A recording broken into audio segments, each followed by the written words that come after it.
दोस्तों, एक नई जिंदगी में आपका स्वागत है, जहां पर आज हम बात कर रहे हैं कैसे अपने कार्य क्षेत्र में कई बार हम मतभेदों का सामना करते हैं। कई बार चीजें अच्छी नहीं होती हैं, हमारे खिलाफ होती हैं। ये वही नौकरी है जिसके लिए हमने बचपन से तैयारी करी है, सपने देखे हैं। शायद वो ऑफिस जहां पर आप जा रहे हैं वो आपका बचपन का ख्वाब था कि एक दिन आप भी वहां पर जाकर काम करेंगे, पर सच्चाई कुछ और बनी।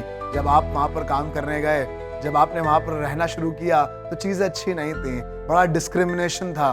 शायद आपसे किसी ने कहा लड़की होकर तुम कर भी पाओगी। शायद आपसे किसी ने कहा होगा बेटा तुम्हारी जितनी उम्र है ना उससे कहीं ज्यादा साल हमें इस नौकरी में हो गए हैं। शायद जेंडर के कारण, शायद आपकी एज के कारण, शायद आपके स्किन के कलर के कारण, आपके कल्चर जहां से आप आए हैं, आपकी भाषा के कारण बड़ा डिस्क्रिमिनेशन हुआ है। लोगों ने अपने आप को आपसे अलग किया है, शायद आपका मजाक उड़ाया है, आपके विरोध में बातें करी हैं। वो चाहते ही नहीं है कि आप उनके साथ काम करें। You've been cornered और आपको लगता है कि चीज अच्छी नहीं है। आपको लग रहा है कि यहाँ का जो माहौल है वो बड़ा टॉक्सिक है।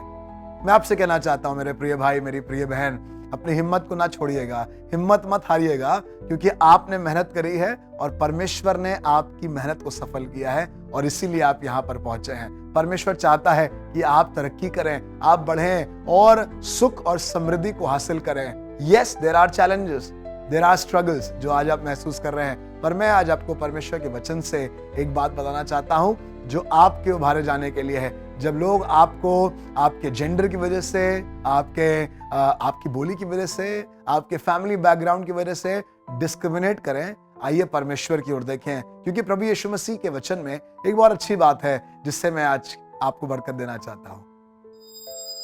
अब ना कोई यहूदी रहा और ना यूनानी, ना कोई दास ना स्वतंत्र, ना कोई नर ना नारी, क्योंकि तुम सब मसीह यीशु में एक हो। जी हाँ दोस्तों, शायद आपने भी अपने मन में कहा होगा अच्छा मैं वो नहीं हूं ना, अच्छा आप वो नहीं कर सकते, अच्छा आपसे तो नहीं होगा। मैं आपसे कहना चाहता हूं जो एम्पावरमेंट आज दुनिया में है वो परमेश्वर के वचन से शुरू होता है, क्योंकि परमेश्वर के वचन में ही कहा गया है ना कोई यहूदी ना कोई यूनानी, सभ्यताएं फलक हैं बट परमेश्वर ने कहा है वो एक है। ना नर ना नारी, दोनों अलग हैं और परमेश्वर ने कहा है वो एक है। ना कोई स्वामी ना कोई दास, क्योंकि परमेश्वर ने ही दोनों को बनाया है। आज आपको परमेश्वर के वचन से उभारना चाहता हूं मेरे प्रियो।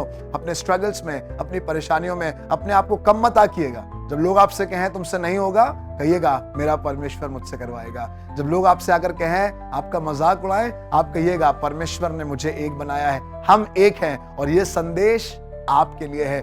जरूर से परमेश्वर के वचन को थामें और आगे बढ़ें। अगर आप चाहते हैं कि कोई आपके लिए प्रार्थना करे, कोई आपकी सहायता करे, कोई और आपको परमेश्वर के वचन से उभारे, तो दोस्तों आपको मालूम है क्या करना है। जब आप निराश हो, जब आप कमजोर हो और आप किसी भी तरीके से कोई मदद चाहें, तो कोई है जो आपकी मदद करने के लिए तैयार है। Yes, there is somebody who can pray, somebody who can encourage you. और आपको मालूम है आप इस नंबर पर कॉल करें, ये नंबर 99 10 40 10 10 है और आप इस पर कॉल करें, हम तक पहुंचे, हमसे संपर्क करें and we would be really very happy to help you.